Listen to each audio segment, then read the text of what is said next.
Deep beneath the earth, in a place of immense pressure and heat, there is a cave that most people will never see. It is a place where the rules of time and space seem to bend, and where crystals don't just grow in the way we think of them, but seem to live. Most people know that crystals form when atoms or molecules arrange themselves in an orderly, repeating pattern. They might think of a slow, patient process, like water freezing into ice. But in this story, the process is something different entirely. Imagine a cavern, a vast, silent space in the Earth's crust. It's filled with a hot, mineral-rich fluid, a primordial soup that has been seeping through the rock for millions of years. This fluid isn't just a passive liquid.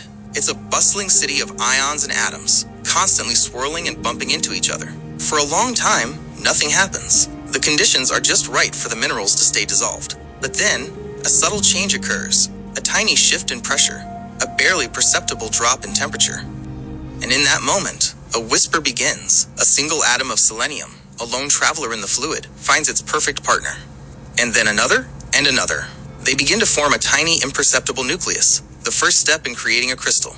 But this isn't a normal crystal nucleus. It's a seed that sends out a silent call, a siren song to all the other atoms of its kind. What happens next is not a slow, steady growth, but a rapid, almost chaotic dance. The atoms don't just attach to the surface. They rush in from all sides, drawn by the invisible force of the growing lattice. They form a strange, hollow, rod-shaped structure, a never-before-seen form that scientists would later call zangenite. The crystal, once a tiny speck, begins to grow with an almost alarming speed, reaching outward like a living thing.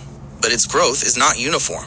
The environment is not static. The fluid's temperature fluctuates, its chemical makeup changes, and the crystal responds. Sometimes, the passage of the mineral-rich fluid slows, and the crystal's growth halts. It enters a state of hibernation, a silent pause in its long, slow life. A layer of a different mineral may form over it, an iridescent coating that marks the passage of time. Then, perhaps thousands of years later, the conditions are right again. The fluid rushes back in, and the crystal awakens, resuming its growth with a new, different layer, creating a phantom within its own heart. But here is the strangest secret of all. The crystals in this cave are not just growing. They are communicating. They are not like lifeless rock candy. They are complex structures with internal imperfections, tiny flaws that act like a nervous system. When a crystal of zangenite grows too quickly, it creates a stress line, a sort of internal pressure. This stress isn't a weakness, it's a signal.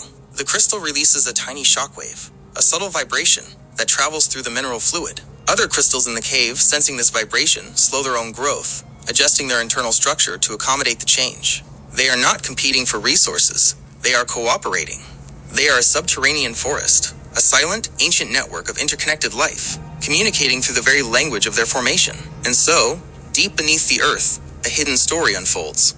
A story not of slow, predictable growth, but of a dynamic, interconnected, and almost sentient process.